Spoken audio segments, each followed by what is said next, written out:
All right, let's go ahead and get this party started. Hi, everybody. My name is Bill Soroka, founder of NotaryCoach.com and the Sign and Thrive Notary Training Course and Community. Welcome to Tuesday Notary Titans for Tuesday, September 3rd, 2019. I can't believe it's already September. Carol Ray, founder of Notary to Pro, thank you for being here. How are you today? I am terrific. So glad that you joined us today. And can you tell us something that you're excited about? I've been waiting for you. All right. Finally. All right. What do you got? I don't have anything much, maybe one little thing. I have a list. Oh boy. Story time. Okay. Bill and I both decided that the best thing that's going on for us is that we're both above grass. Okay. That's number one. Number two for me is I got a haircut. Number three is that we took a little ride the other day, which we don't get a chance to do very often. And we landed at the coolest place. It's a place called Knight's Ferry in Northern California. And it's just a tiny little area, but they have the coolest 50s diner, a real, true, old-fashioned 50s diner. It was cool. It was really great.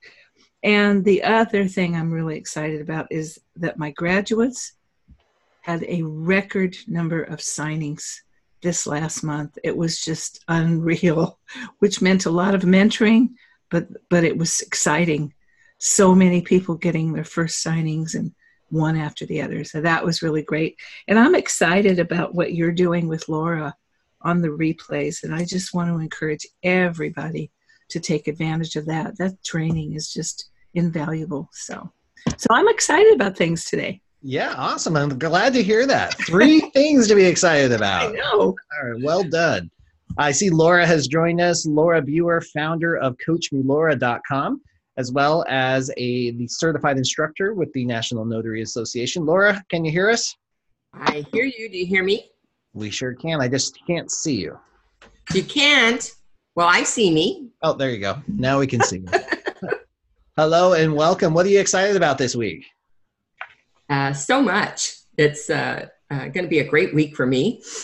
Lots of things on the calendar, but particularly I'm excited that another skill builder will be coming your way September 14th, which is a Saturday at 9 a.m. And we are going to talk about hospital work. I've had a lot of questions about how that's different.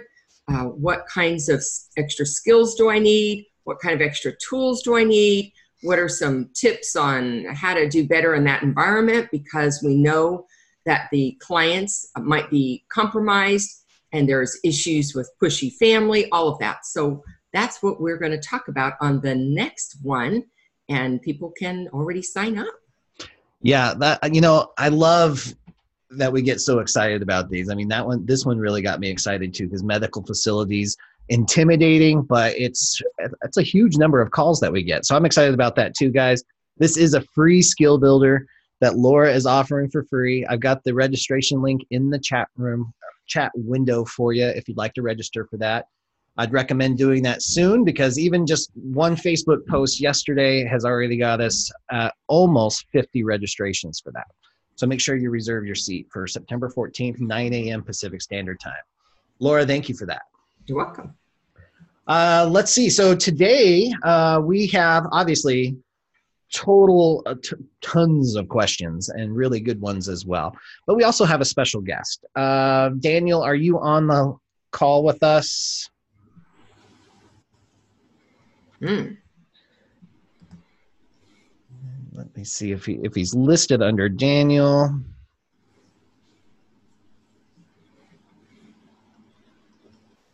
Okay, he might not be here yet. That's okay. All right. Well, while you're starting, Bill, why don't I zip him a text here quick and make sure he's not having technical issues? Yeah, make sure he has a link too. Yeah. All right, cool. All right, guys, we've got some really great questions, but the last 2 weeks we've gone straight to the presentation, and we haven't opened up the questions to those who are live on the call. So why don't we start that right now? Is there anybody who's live on our call today that has a burning question or a challenge, maybe even a victory or a win that you'd like to share with the audience? You can either raise your hand using the technology, you can type it into the chat window, or you can unmute yourself and ask a question. And if nobody has the courage, oh, Matt's going to share. Hey, Matt. Can you unmute and come on? Or are you just going to chat in the window? Okay, do you hear me? Yeah, there you are. How's it going, Matt? Great, how are you today? Oh, excellent. Excellent. Nice and relaxed after the weekend. What can we do for you? Well, I wanted to share some success we're having in the Bay Area when it comes to travel fees and what to call them and how to present them to your customer. Oh. A few months ago in the summertime, we decided to start calling them something else as opposed to travel fees. This is pertaining more so to general notary work, because people were saying, gosh, does it really cost you $35 or $45 or $55 to get here? But really, as we all know, those fees cover our travel, our time, our supplies, our insurance, et cetera, et cetera, et cetera. So we have changed now to calling them on-site fees, and they have been much better received by our general notary clients. So it just sounds more inclusive, all of those things, and we're getting much less feedback, and people seem to understand that our time is valuable as well. So that's the one tip I wanted to share with the group this morning. I love that. It's really just framing the fees in a way that the customer might appreciate a little bit better. Yeah. Awesome. So that's great. Thank you for sharing that. You're welcome. Yeah. Good one. And just for those who don't know, Matt is based in California. Obviously, he said in the Bay Area, but that might be something that works in other states as well. Wonderful. Anybody else? Bill, it's me, Richard. Hi, Richard. Hi. First thing, could you repeat what Matt called the Absolutely. travel fee? So he's calling the bundle of the convenience fees and the mileage fees, he's calling it on-site fees. On-site. Mm-hmm. And that's typed into the chat Okay. window too, so you can see it. Oh, there he goes. Yeah. Remember, I called pretty recently about a signing offer that I received at an attorney's office in the next state over, Pennsylvania. I'm in New Jersey. And I called NNA about it and talked with one of their people. They said, actually they confirmed what you said, was that it doesn't matter where it was originated, but it had to be signed in the state that you're certified. So for me, that's a vindication of me turning it down. Right. The right thing. Absolutely. You know, it's interesting because we had another situation like this last week where a Wisconsin notary was solicited to do a signing in Minnesota, even though it was just an application and there were no notarizations, what the rules are with that. So even though every state can be different, I think the consensus here is that you stick to the state that you are certified in, because you may not be familiar with what the laws are in even a neighboring state. And especially when it comes to notary work, guys, we don't have a choice in that. You're a notary public for a particular state, and that's where you have to perform your notary duties. All right, and it looks like we're still having some technical difficulties with Daniel. So, welcome, Daniel. I know you've got some audio concerns, but hopefully we'll get those worked out. All right. Any other live questions before we jump into the presentation? Amy says, "How do you get direct business from title companies that are in distant counties? One's too far to travel. However, you would like to do their closings when the closings are in your area." Carol, are you still here? I am. What do you think about Amy's question? How do you get direct business from title companies that are in a distant county, maybe even a distant state? However, you'd like to build a relationship so you can do their closings in your area when they're available. You know, I can only relate to something that I used to do when I was an escrow officer and an escrow manager. And because I worked with people all over the country, because oftentimes we would have concurrent closings, And so we would work with other people. You kind of get to know people, but that's a whole different situation. You know, you train people how to get business from title companies, escrow companies. I find that it's giving my graduates the ability to be able to do that. It's not easy. And I think that oftentimes when you fall into a situation like that, it's very organic. And it's very difficult if they're not in the same state. If let's say, for instance, that I have a graduate who has the opportunity to work with somebody and they need the documents, it's very, very fast, and they need to get them right away, rather than putting them in the Federal Express and dropping them and people getting them the next day, I'll oftentimes advise them, listen, if you're only 20 minutes or a half an hour away from that title company, bring those documents into them. And I know you say it all the time, show them what you're made of and what kind of service that you can offer people, and when they're really hurting to get things in time.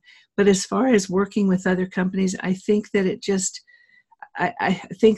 just happens organically. I think that you need to have conversations, find out if there is a need, if they have a lot of business in your area, and then that conversation can start. But I think to go out and start spending your time soliciting, especially for title companies and escrow companies that are out of your area, I think I think you can do better if you stay close to home. Yeah, you know, I tend to agree from the energy standpoint, because if you're going to build relationships, if you're going to consciously build relationships, there's going to be plenty near you. As far as escrow direct, I would start there, because convenience is going to end up mattering to you, because you're the one that might have to pop in, or maybe you're in the area doing a signing and you want to build a relationship. So you offer to bring Starbucks, all of that little, all those little things that you can do easily when you're in your area. Still, that doesn't mean that you have to negate the ones that are a little farther away. You might just change your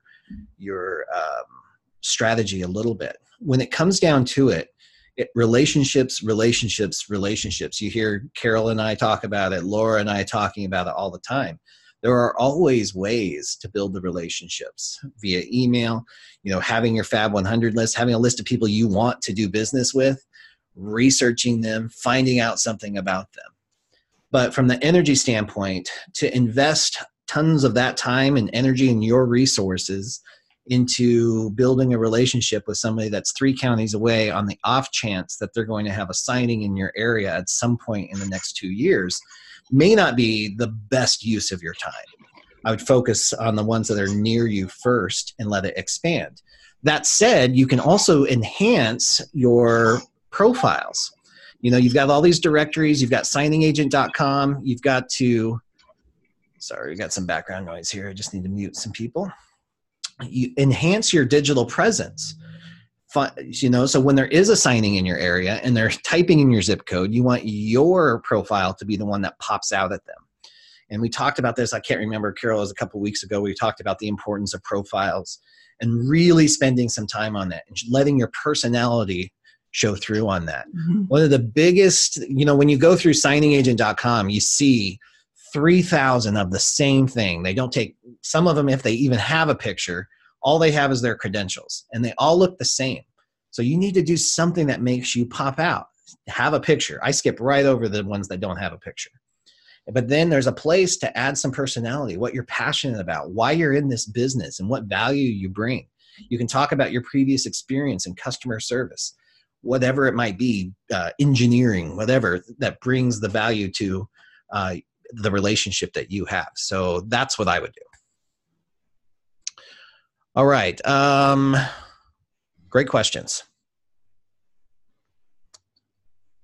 There's a question up here that I'd like to answer. Yeah, great. From Lori Huber. Yeah. I'll read it. Do escrow officers want us to offer the service of separating docs per the branches of the transactions, such as escrow, title, and lender? Carol, take it away. I have very strong feelings about this. Mm-hmm. Having been in that business for so many years, I ran 2 different companies, had a lot of employees under me, And I think I know what Lori's talking about, and I'm going to say no.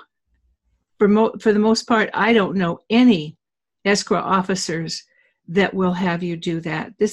There's a certain method, a certain amount of work that has to be done when packaging documents, separating. There's a certification, there's recordings that go on, getting the recorded documents back. It's a process that I would hope more escrow officers are trained.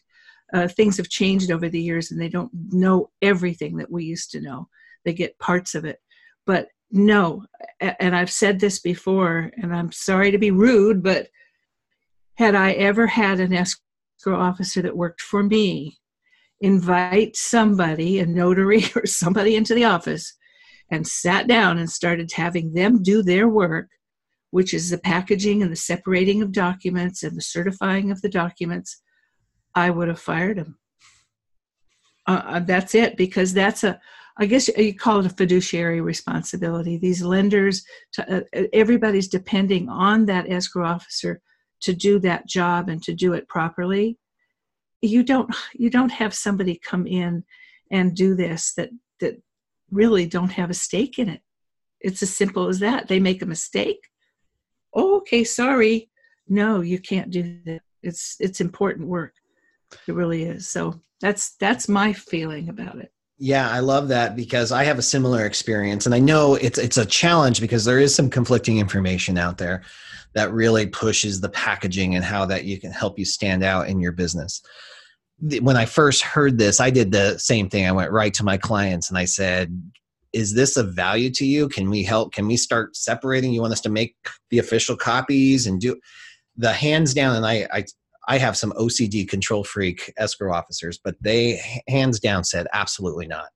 Never. We have a system in place. Please do not touch that file. So even we had one client who said, well, every lender is different, and this scenario is different. We could try it. It was a total cluster, because every notary on the team has to be on the same page and be training, and you have to just kind of know stuff that you can't put in a training manual.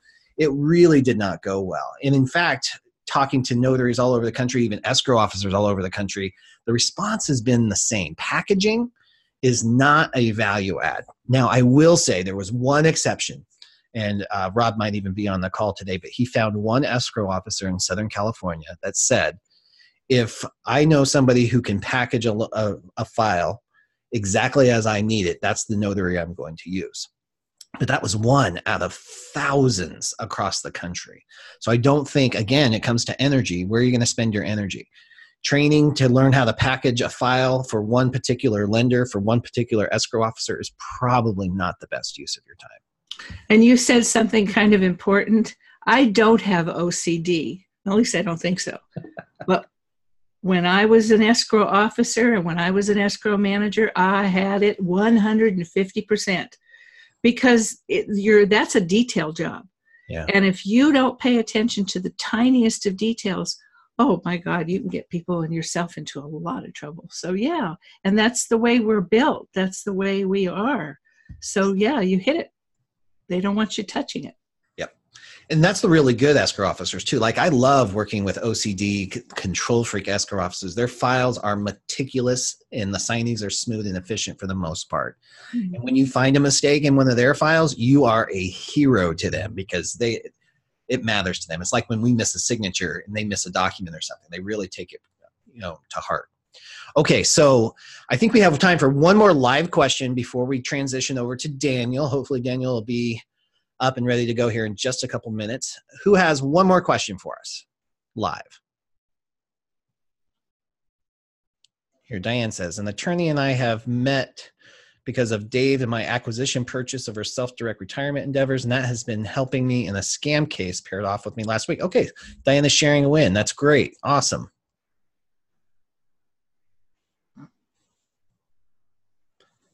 How do you handle a fax back when you're not able to send more than the limit allows on your computer? So there's a couple different ways to handle that. Break it into multiple files, as Matt says. The other way is, guys, and then depending on the system you're using, usually if you upgrade to the paid service, you don't run into these data issues. If you've got a premium email address or whatever system you're using to upload this kind of stuff, you may not have to. I have a system that we use for our students. Yeah. I absolutely love it. Is that the R files? It's or a R company records? called Our Records. Yeah. And the way it works is if you have a large file to send, then what you do is you download that file, I say to a flash drive, and then you upload it to their system, and you put in the recipient's name and address, email address, and you send it to them. They get a notification that package of documents, whatever it is, and it can be quite large, is waiting for them. Once you upload and it sends, it comes to them encrypted. This is part of the program. And you can send huge amounts of files in one attachment. The recipient then gets a notification that they have an email waiting for them. They open it, and everything that's sent to them, that package of documents, like I said, has been encrypted. Then they download them, and it's all taken care of. And it's very, very relatively inexpensive. They give my students a break, but I believe that it's $120 a year for almost, that's what, $10 a month, right? $10 a month, yeah. Yeah, and that's so well worth it. It's so frustrating having to divide these packages. That's what I've had to do for years. Awesome. Great questions, guys. All right, let's see. Daniel, are you ready? Daniel, are you here? I can hit unmute. Let's see if we can hear you. Daniel, you are unmuted. How about now? Can you hear me now? Yeah, sure Oh, can. there he is. Hey. Very good. Hi, Very Daniel. Good morning. How are everybody doing? Doing really well. Thank you so much for being here with us. Guys, this is Daniel C. Lewis, president of the Indiana Notary Association. And it's such a pleasure to meet you. Daniel, I've heard amazing and complimentary things about you and your commitment to helping notaries. So thank you for taking the time with us today. Same here. I heard the same things about you, Bill. Awesome. Awesome. Well, I know Carol speaks really highly of you too. Carol, you've known Daniel for a while now, right? I have for quite a long time. And over the years, we've gotten to know each other, and I feel like we've become friends. We don't talk very often, but when we do, it's like really natural. The one thing I do want to point out, and I know we want to talk about his book and a lot of the things that he does, and Lori's worked with him for years through the NNA, but Daniel also is a representative of Legal Shield, and he has been helping some of our graduates to learn how to become representatives themselves. And in fact, he's on our graduates website for graduates teaching graduates. So I want to thank him for that, but he's just a really terrific guy. Awesome. Awesome. Well, I'm excited to have you here too, Daniel. Laura sent me some information as well. You've been working with her, as Carol said, for a number of years. So, and I was real excited to hear that you and Judith just published a new book. Is that right? Yeah, our book, Make Your Business Our Business. And even before I get there, I just wanted to say that I wish I had a format like you guys have here with this podcast. It's fantastic. The questions are fantastic. You guys are doing a great job, Bill, Carol, and Laura. You guys are doing a great job. And I hope the people on this call realizes just the value that you guys are bringing to the marketplace. You guys are building value and making this profession a true profession. And just listening over the last 15 minutes on some of the great questions, the great answers, and the true value you guys are giving. You guys are giving this stuff away. It's awesome. Thanks, Daniel. I appreciate that. I'm surprised we haven't had you on earlier, so I'm so glad that we did, because I think like minds attract like minds. And one Oh thing yeah. about you and what you're doing over there in your organization is delivering value as well to notaries and helping them succeed. So is that a good transition for the book? Can we talk about that a little bit? Oh yeah, yeah. Let's talk about the book because a lot of the questions I'm hearing is from what I believe I'm hearing is from notaries that are relatively new, or maybe some seasoned notaries that may have questions about how do I start my business? What do I do when I start my business? What do I need an EIN? Do I need to have my business be LLC incorporated? Do I need to? Where can I get some information that's correct? Because there's a lot of information out there on the internet that people search for to try to figure out what's the best route for their business. Each and every notary out there, you have over 100 something people on the call right now. Each and every notary out there has their own personality, has their own background, has their own business experience. So everybody's going to be a little different.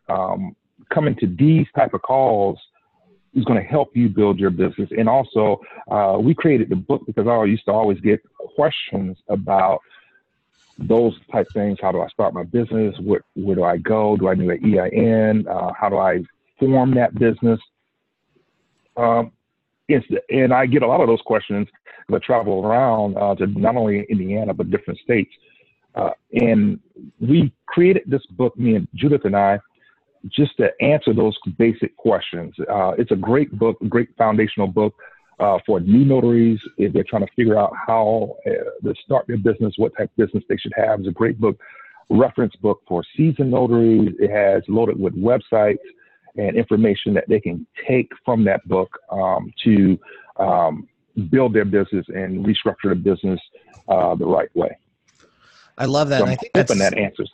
Yeah, no, that's great. And thank you for, number one, thank you for writing a book. I know it takes a lot of work. It's a vulnerability too, putting yourself out there to help other people as well. So thank you for adding that. I think anything that helps elevate the profession is going to be welcomed here. Yeah.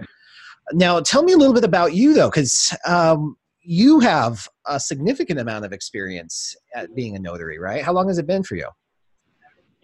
I think I started off in 2003.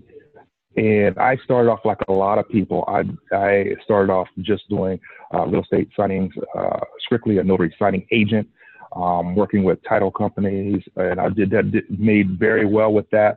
And then as 2008 hit, most of us who's been around, that the industry has changed. It used to be breathing pulse.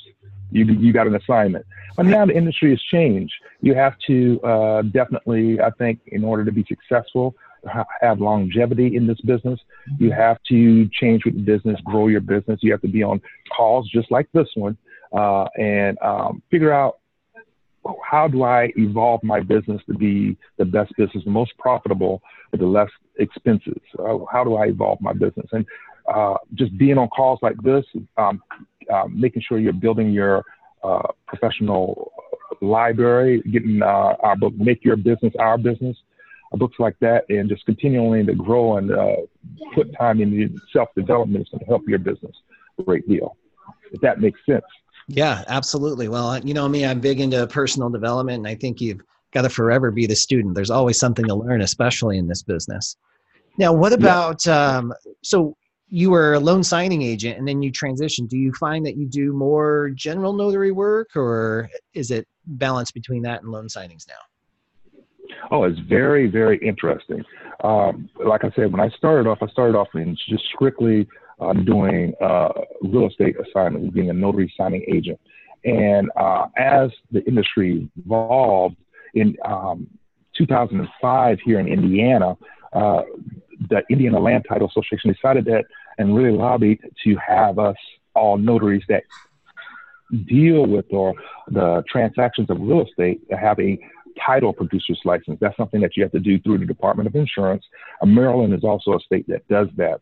So by doing that, you have to do continuing education. You have to take continuing education courses, a pre-license course. And I started seeing our industry evolve into something else. So now we're even seeing an evolution of our industry going into remote online notarization. So we're still seeing that. So as that has happened, I've decided to help my business evolve. I started working just like a lot of people, working out of my home. I remember, and I tell Laura this all the time, people think about having a shoestring budget. I started with a dental floss budget. I had nothing starting off, and I, like most people, starting off in their own home, but then, you gradually come to forums like this and figure out, hey, what kind of printer should I use? How do I do fax backs efficiently and effectively? How do I market myself? So coming to these type of things will help your business. And from 2003 to now, I evolved my business. Now I have an office. That's where I'm at. I'm in my office now. I'm in a shared space. We have fax printing here. Most of my business, believe it or not, when I started, all my business, I'll get the documents, print them out at my home, and then go out and do the assignment. Now, most of my business comes to me, to my office, and we do the assignment here. The packages already for real estate are already pre-printed, and the customer has the packages. And sometimes title companies too, they'll send the package to me here, and I'll just do the real estate assignments here. But now I do a lot of general notary work. My business has evolved in a lot of general notary work where I do when I do go out of my office, I go to hospitals, nursing homes, assisted living. I do a lot of car dealership closings, do a lot of divorce. Unfortunately, divorce is still high in America, divorce paperwork and that type of thing. But I do that mostly out of my office. And what that does is that keeps my expenses low and my profitability high. And that's what you always want to work for. So coming to forums like this, like I said, just so valuable for you to constantly evolve your business into something greater and greater each year. Yeah. Well, what I love about this forum in particular is that we get to introduce people like you to people, other notaries across the country, so they can learn from your own styles. And I love that you have a physical location, and a lot of times signers actually prefer coming to another location so they don't have to clean up the house or put the dogs away and stuff. So I love that. Daniel, what do you love most about the mobile notary and loan signing business? Well, what I love most about it is that you're actually helping people. You're helping people that wouldn't normally, like helping that person that can't get out of that assisted living bed. You're there to help them. You're helping people that going through a difficult time in their lives that don't know where to turn. If you go on, like we have an app here or internet site called Good Neighbors, all the time people are always looking for a notary and saying, I just need a notary for this, I just need a notary for that. We just had Labor Day. And usually holidays are busy for me because people say, oh, I forgot my kids are traveling. I forgot I need this thing notarized before I go to the airport. It's such a pain to find a notary now that do it. My bank won't do it. I went to FedEx. Guess what? FedEx doesn't have any notaries. You know what? I went to the post office. The post office don't have notaries. Where am I going to find a notary? So I like the fact that we help people. It's good living, but we also help people. That's what I like more than anything else. I love that. Great answer. You passed the test, because that is, I love this particular group too. I think we're in it for the heart of this business and what we get to do. And you brought up a really good point. There's over 4.5 million notaries in the country, and you can never find one when you need one. And that's, that's where the real value in what we do. Daniel, thank you so much for joining us. If people wanted to get a hold of you and learn more about you, where could we send them? Well, I have a website. It's lewisnotary.com. That's LEWIS notary.com. And you can also get my website, my email address. It's admin, ADMIN, at lewisnotary.com. Thank you so much. I'm also putting another link up to your book. It's just a link from Amazon that I found. Yes. I put that loaded up there too. If anybody would like to support Daniel and Judith and learn something more about starting or growing your business, there's a link there. Daniel, thank you so much for taking the time out today. Well, thank you for having me. And once again, thank you for doing such a great job. And like I said, I can't say enough about this forum. Just listening to some of the questions, listening to how you guys answer the questions. I think with whoever is on this call, you guys should grab hold and be here every time he's on this particular format, because this is such valuable information that you can't find anywhere else. Awesome, Daniel. Well, if you have time to hang out with us, hang out with us. We're going to answer a bunch more questions right now. Okay, I can hang out for a little bit. All right, great. Let's jump into the presentation, guys, and answer some of these questions, and we'll even bounce over to Daniel and get his take on a few of them too. All right, here we go. Let's see. All right, so the first question is from Judy. I'm going to move this here. So Judy says, why do signing services start 60 to 90 days before any renewals are due, asking for updates? My BGC is current until 10/20/19. They are wanting me to update now. If I want to continue getting closings with their company, if I want to continue getting closings from their company. You know, in addition to signing companies, I find that the National Notary Association does this a lot too. Laura, can you help us out with this? Is it just friendly reminders or what? Yeah, well, first of all, with the signing companies, NNA doesn't control them. NNA is aware that is asked. Your background check is good all the way into that month, anniversary month. And I don't recommend that you do it early. I recommend that you wait until that month comes, right at the beginning, because that sets the anniversary date for the next time around. And if you keep doing it earlier, it keeps moving it up. So you don't want to be doing that, number one. Number two, since it's valid, I have responded back to some of them who bug me too, to say, you know what, it is valid until February for me, February. And I plan to go and do that February 1, and I'll take care of it. So I don't know what is, other than they think we take forever to do things. And we need 2 or 3 reminders so that maybe we might do it on time. I am amazed that between the loan signing companies and even the NNA who send out these reminders so early that I get people who call and they're already a month without it. Yeah. And I'm thinking, how can that be? How many reminders did you get? You know, so, you know, it is what it is. I don't recommend it doing early. I recommended you do it right on time, but I do recommend you do it on time. But that's probably why. Yep. And I'll tell you, I think the only way to shift that behavior in the industry is for us as professionals to stay on, to do our stuff on time. Mm-hmm. Laura nailed it. There are so many. I mean, I have found people who have been expired for a year and didn't even realize it. So you got to stay on top of your business for that. Let's see. Patricia says, I have a question for Laura. I believe I remember her saying that on the acknowledgement certificates for California, she does not circle and strike out the pronouns like many of us are taught to do. If that's so, why is this a best practice? Well, trying to think how to organize my answer here. One is that I'm going to speak for California, particularly on this question. The law, and you know I'm the law girl, the law does not direct us or specify for us to modify the language in the certificate at all. It just needs to all be there with all the choices. So that's the first thing, is what does the law tell me to do?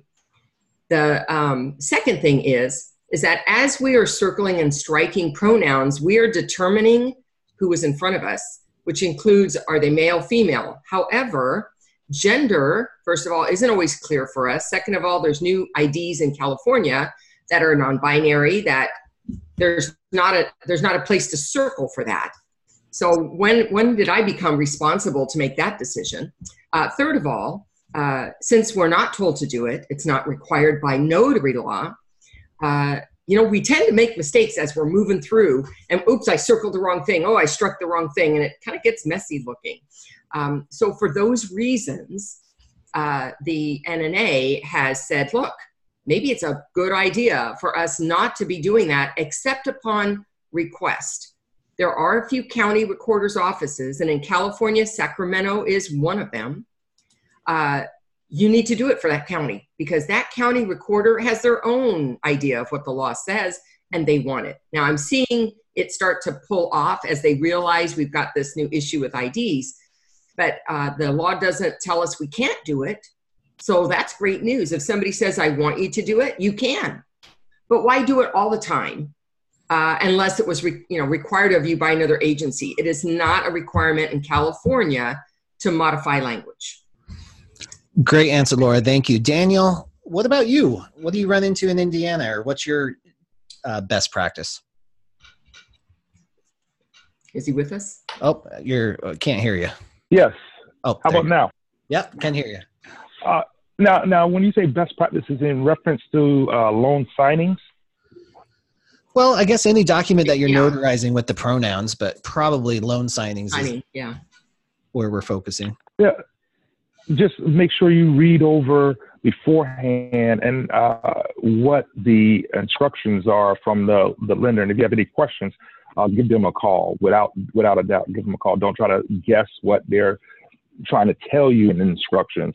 A lot of times, like I have this office here, and I get the documents when the customer brings in the documents. A lot of times the documents, since we are title producers licensed states, out-of-state title companies that send their customers the documents directly and tell them, oh, just go find a notary. But the notary still has to have a title producer's license in order to conduct any type of real estate assignment. So when we do get those documents in, just make sure you briefly read over the instructions from the title company. Make sure you follow those instructions. If you have any questions, there's usually a phone number in for the escrow officer. So make sure you call them with any questions, have any questions whatsoever, just to, as a best practice. Make sure you're not just second guessing or doing something that's going to delay the funding, the transaction. Yeah, right. Yeah, all else fails, definitely just call it in and see how they want it done. Carol, any feedback on that? No, I just think this country is really going in the direction of gender, questioning of gender, and it's a big issue now. And I think that most states are actually turning to not striking out or crossing through or circling the genders. I can see that that's a pattern. It's been happening for the past few years, and I think it's going to come to that, where that's not even going to be an issue on the documents. Yeah, it's kind of old-fashioned anyway, I think, and probably antiquated to have the pronouns on the document in the first place. Plus, if we were just talking about OCD and control freak and escrow officers that I love working with, if you strike out, like if I started doing that over here, my clients would freak out because that document is so messy looking with all the circles and the strikeouts, so they don't even want to see it. Great question, Patricia. Thank you. Nicole says, is a person only able to get a VA-backed loan once? Carol? They can get it more than once. Yeah. I know because my son has had he's purchased 2 homes with the VA loan. And yep. So the way the VA loans work, not that you ever advise on this, guys, but they're usually, they qualify for a certain amount at one time, and then an accrued amount over a lifetime. So they have their own qualifications based on their service, and then they can have, usually it's just one at a time, but they can have multiple until they have used their benefit completely. But we, of course, as a loan signing agent, we're never going to advise on this stuff. So this is a curiosity-based question. I do have something interesting to add to that. Yeah. It doesn't have anything to do with the VA. It has to do with reverse mortgages. A lot of people are not aware of the fact that reverse mortgages can be refinanced. Absolutely. Absolutely. And a lot of people were not aware that you can actually purchase a home with a reverse mortgage at the same time. So there's all kinds of flexibility in that too. Kara says, what's the most per closing you should ask for? Daniel, what do you think? Oh, that's a great question because it hits in all factors. I thought it was the same one that's been there for days. I'm sorry. Oh, can you hear me? Yeah, I'm sorry. We got some unmuted feedback. People. I'm sorry. Start again. I'm sorry. What's the most per closing you should ask for? This is a question that whenever you ask this if you ever go to your local land title association conference and someone asks this question, the first thing they do is jump up. Where's the attorneys? You can't ask how much for fees and this and that. So I'm going to answer this question like this. You have to know your industry and where you're at. It depends on where you're at, because this is a question in California is different than it would be in Maryland or Indiana or Florida. You need to know how much your expenses are. You need to know how much it costs you to do the business. You need to know what the rules are in your state, and then you need to work from there.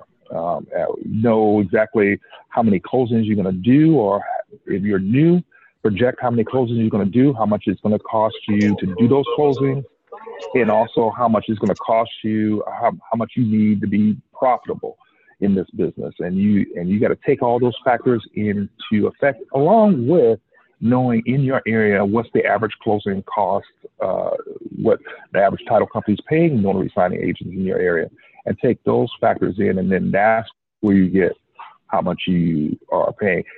If you're in business for yourself, and I know that's a long answer. If you're in business for yourself, this is something you have to, if you expect to stay in business, this is something that you have to do. You have to figure this out on your own and not try to have someone tell you, okay, in California, the closing, what you're getting paid per closing may be different than what you get paid in Tennessee. So you need to know this, and you need to figure this out, because this is actually a business, not a hobby. You got to know your expenses in order to get that answer. Great answer, Daniel. Thank you. Yeah, love it. There is, at the same time, there's also going to be industry standards for your area. And really what you want to come down to, if you're part of a community, if you're part of a course, you're going to get a fee schedule sample. And you want to take a look at that and see how it works in your actual area, though, too, because there are some markets, and even it can vary. Not even just the area that you're in, but the title company that you're in. Many of them have their own fee schedule too, what they're used to paying or what their clients would be willing to pay for their time and convenience as well. So there's a lot of factors that goes into it. You can get a baseline. And then we also, one of the big concerns, I know you post a group in a forum and you just get, everybody just freaks out about price fixing and things like that. And that we never want to price fix, of course, but the amount of organization that it would take to do price fixing across the country, trust me, we don't have that organization. So we can still help guide each other and give some feedback on the areas. One of the biggest challenges we have, though, is how everything's different everywhere. So you have to be flexible. Even when you give an answer, guys, you have to be flexible in what other people's experience might be. Because you might be on a mountaintop in a town with 30 people, and a Los Angeles signing agent is going to be paid differently than a mountain town notary. So there's no hard, steadfast way or fee that this is going to work. Okay, great. Thank you for the answer on that one. Jason, I see your hand up. You want to ask a question? Oh, no, I'm sorry. I need to take that down. My apologies. I got you. All right, let's move on here to see what we got. Thomas says, when doing a split signing with a borrower out of state from where, say, the property is located, does it matter that the notaries are in different locations? For example, the property is in Orange County, California. One signer is in Minnehaha County, San Diego, or South Dakota, and the other is in, say, Gallatin County, Kentucky. Does anyone have to actually be in the county that the property is located in? So, Carol, you want to take that one? Yeah, I like split signings. They're always a lot of fun when they've not been done. If the notary hasn't done them before, it can be confusing. No, it's always, I tell people, it's always where the people are.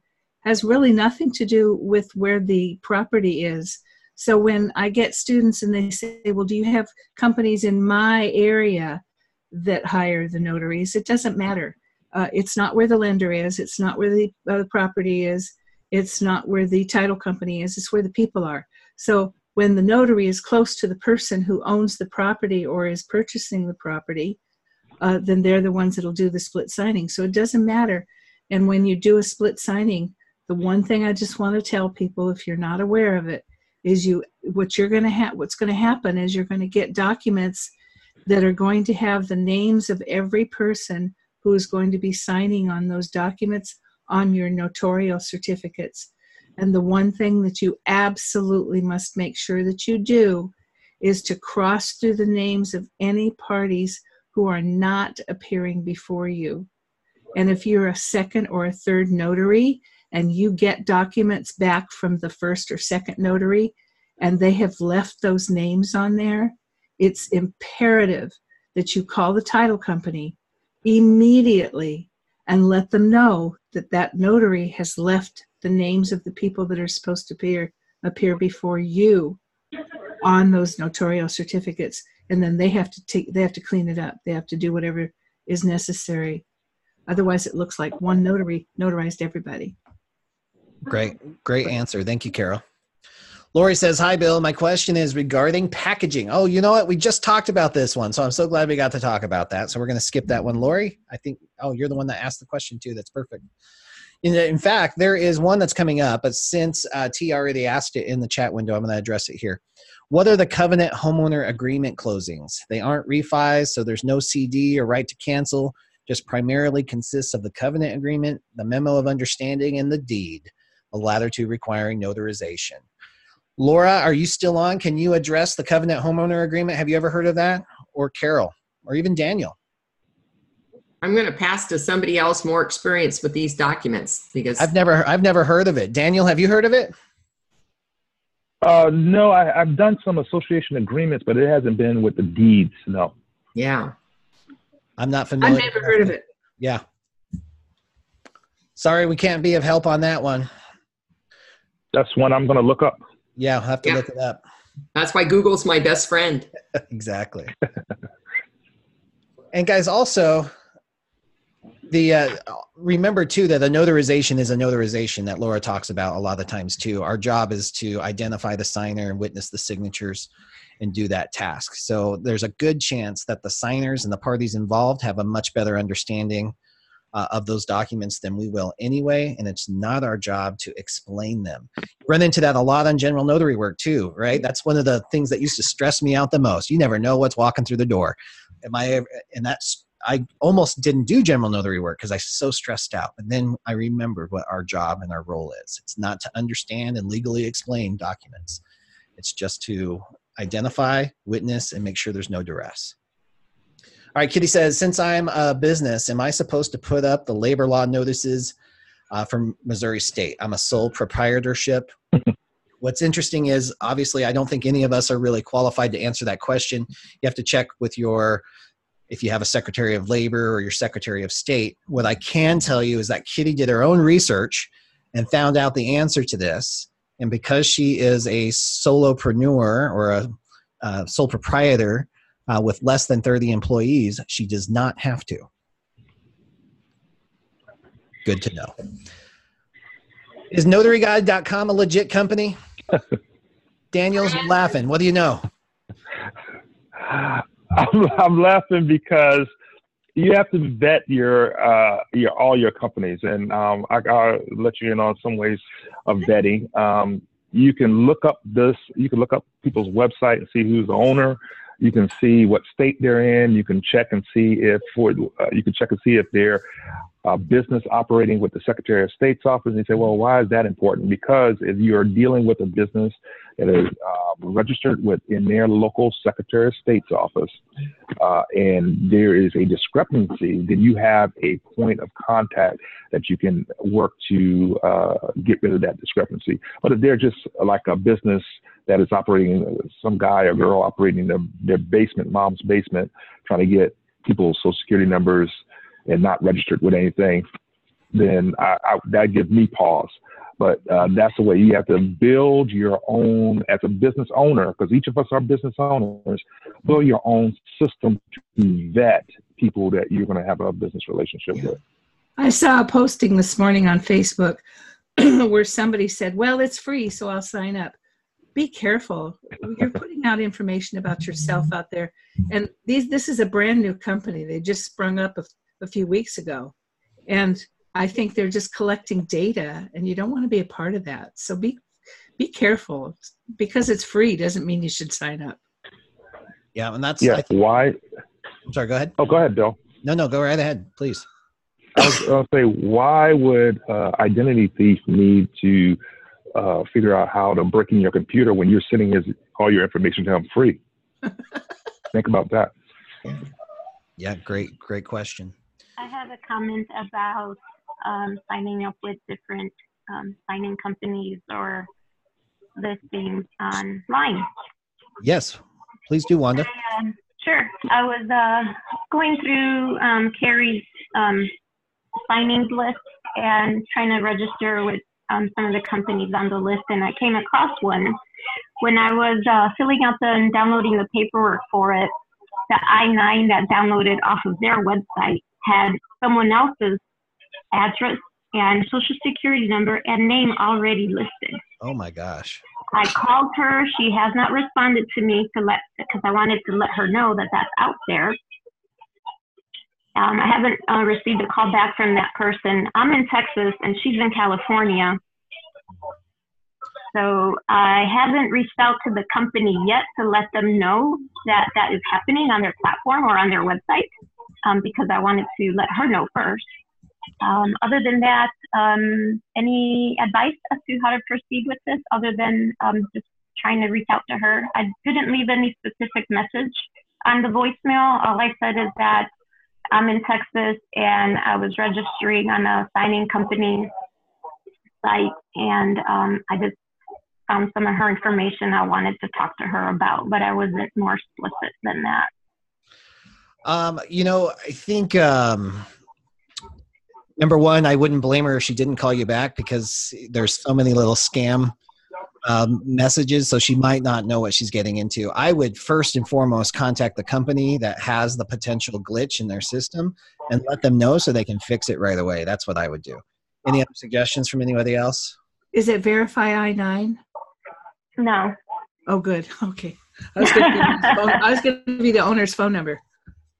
Oh, well, I just registered with them too. They're good. All right. And then guys, thank you. Thank you for that, Wanda. Thanks for the heads up. That's always something we want to be aware of.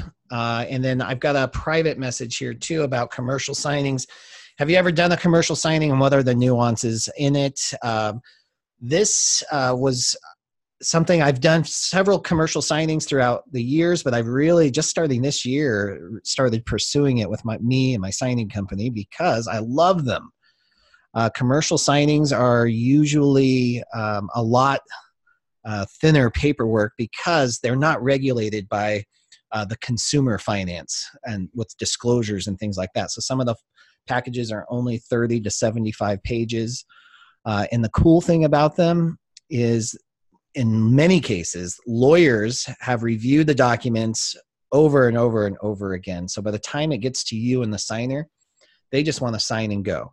So a lot of these commercial signings are 15 to 30 minutes long, and they pay considerably more as well, almost twice as much for a commercial signing. So I really enjoy them. I put a training module in the Sign and Thrive course actually to review that as well. I'm a huge fan. Anybody else? Laura, do you do many commercials? Oh, let me get you unmuted there. Hold on. There you go. Am I unmuted? Yeah, I've done several myself. Several were hotels. The other ones were corporations. I have not sought them out. They've found their way to me, and all of them I was direct hired. So this wasn't something that came through a signing service or a title company. Either the attorney's office hired me or somebody through the corporation hired me. Yeah, same thing here. Escrow direct all the way, and they're very appreciative when you make time for them and their customers and represent them well at the closing table. It's such a sigh of relief for that. Carol, anything else on commercial that you'd like to add? No, I've done a few of them. Not a lot of them, and a couple of experiences were pretty bad.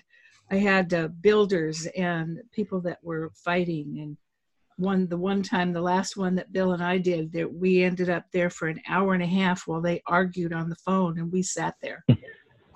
I didn't like it. Yeah, that would not be fun. What's interesting about commercial signings, though, guys, is they oftentimes will come to you through regular residential escrow officers. There's like medical offices, dental offices. I've done a ton of dental offices just through my regular escrow clients where they're not seeking a commercial expert escrow officer or specialty escrow office. There are, though, some of the big title companies, you know, First American, Fidelity, Thomas, Stewart, they have commercial divisions. So if you decided that that's something you wanted to specialize in, you could create your Fab 100 list, decide who it is that you want to work with, start doing your research, and market to them differently. How are we doing on time? It's 9 o'clock on the nose, guys. I think we better wrap up here. That went by so fast. Thank you guys for being here. Daniel C. Lewis, thank you again for joining us. That was awesome. Really nice to meet you. Well, thank you so much for having me. Carol Ray, founder of Notary to Pro. Again, I love that we do this, so thank you so much for making it so fun on a Tuesday. Laura, love you. Love working with you. I love what you're doing. Guys, also today is like in the next 2 hours, as soon as the TNT replay goes out, the price for the Laura Biewer Presents Library is going to go up to $67. So if you want it for $50, now's the time to do it. I'll send you out the link in the email. Laura, thank you for doing that and putting that on. And guys who are watching, thank you so much for growing yourself and your business on the Tuesday morning. Enjoy the rest of your week.